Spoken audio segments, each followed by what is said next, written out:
और बस यही कहानी एक ऐसा मोड़ लेती है जिसकी किसी ने उम्मीद नहीं की होगी।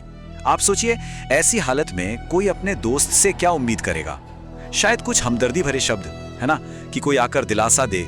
लेकिन कृष्ण वो ऐसा कुछ भी नहीं करते। उनका तरीका एकदम अलग है और सच कहूं तो काफी चौंकाने वाला भी। तो कृष्ण का जो ये इंटरवेंशन है उसके बिल्कुल केंद्र में है एक अकेला लेकिन बहुत शक्तिशाली श्लोक। यही वो श्लोक है जिसे हम आज समझने वाले हैं। एक एक शब्द को खोलकर देखेंगे कि आखिर इसमें इतनी ताकत क्यों है। जरा इन शब्दों पर गौर कीजिए।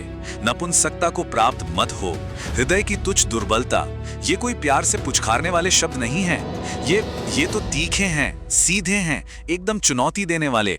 कृष्ण यहाँ अर्जुन को सांत्वना नहीं दे रहे, वो उसे उसकी सेल्फ पिटी से बाहर झकझोर रहे हैं। तो सवाल ये है कि इन शब्दों के पीछे की साइकोलॉजिकल स्ट्रैटेजी क्या है। चलिए इसको समझने के लिए इस श्लोक के जो मेन वर्ड्स हैं उन्हें एक एक करके देखते हैं, क्योंकि हर शब्द बहुत सोच समझकर एक खास असर के लिए चुना गया है। सबसे पहला शब्द क्लेब्यम, इसका मतलब है नपुंसकता या पौरुषीनता। सोचिए कितना कठोर शब्द है ये। कृष्ण अर्जुन की हालत को लेबलिंग कर रहे हैं, वो भी सबसे कड़े शब्दों में।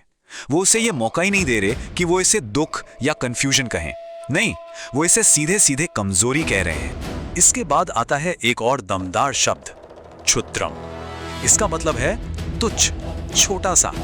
जो दुख अर्जुन को एक पहाड़ जैसा लग रहा था, कृष्ण उसे एक छोटी मामूली सी चीज बता रहे हैं। ये एक बहुत पावरफुल साइकोलॉजिकल टेक्निक है जिसे रिफ्रेमिंग कहते हैं। मतलब किसी समस्या को देखने का नजरिया ही बदल देना।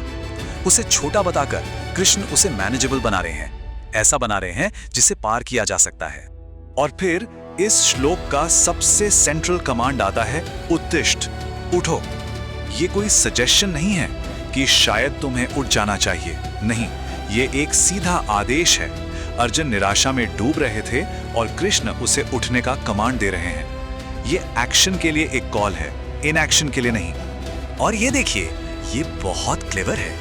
कृष्ण यहाँ अर्जुन को उसकी असली पहचान याद दिला रहे हैं। वो उसे पार्थ कहते हैं, यानी पृथा का पुत्र, जो उसे उसके महान वंश की याद दिलाता है। और फिर उसे परंतप कहते हैं, यानी शत्रुओं को ताप देने वाला, जो उसे उसके कर्मों और उसकी वीरता की याद दिलाता है। बेसिकली वो कह रहे हैं, याद करो तुम कौन हो, ये जो कमजोरी तुम महसूस कर रहे हो, तुम इससे कहीं ज्यादा बड़े हो। तो पॉइंट ये है कि कृष्ण का ये जो तरीका है, ये भले ही कठोर लगे, लेकिन इसके पीछे एक गहरी समझ और करुणा है। ये एक सोची समझी स्ट्रैटेजी है। यहाँ दोनों में जो फर्क है वो एकदम साफ दिखता है। एक तरफ अर्जुन है जो टूटने और कमजोरी की भाषा बोल रहे हैं, और दूसरी तरफ कृष्ण है जो उठने और शक्ति की भाषा का इस्तेमाल कर रहे हैं। अर्जुन की हर एक निराशा वाली बात का जवाब कृष्ण के पास एक पावरफुल काउंटर है जो उसे उसकी असलियत की याद दिलाता है। और सच तो यह है कि यही इस पूरे विश्लेषण का निचोड़ है। कृष्ण की करुणा अर्जुन की कमजोरी को सहलाने में नहीं है, बल्कि उसे चुनौती देने में है। क्योंकि मीठे शब्द वो तो अर्जुन को उसकी निराशा के दलदल में और धंसा देते। उसे एक लाइफलाइन की जरूरत थी, और कृष्ण का ये कठोर आदेश वही लाइफलाइन था। लेकिन ये कहानी सिर्फ अर्जुन की नहीं है। ये श्लोक असल में एक यूनिवर्सल मैसेज है, हर उस इंसान के लिए जिसने कभी भी निराशा या बेबसी महसूस की हो। तो इस एक श्लोक से प्रैक्टिकल स्टेप्स क्या निकलते हैं? पहला, अपनी कमजोरी को सीधे सीधे देखो, उसका सामना करो। दूसरा, उसे अपने ऊपर हावी मत होने दो, उसे तुच्छ कहकर रीफ्रेम करो। तीसरा, अपनी असली पहचान को, अपनी ताकत को याद करो।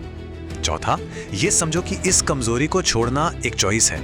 और पांचवा और सबसे जरूरी, उठो। आखिर में ये श्लोक हम सबके सामने एक सवाल छोड़कर जाता है। जब भी कोई अपनी जिंदगी के कुरुक्षेत्र में निराशा से घिर जाता है, जब लगता है कि अब आगे बढ़ना नामुमकिन है, तब एक आवाज हजारों सालों से गूंज रही है जो कहती है, इस छोटी सी कमजोरी को त्यागो और उठो। सवाल बस इतना है कि क्या इंसान सुनेगा? अगर आपको ये वीडियो पसंद आया तो सब्सक्राइब करें। धन्यवाद।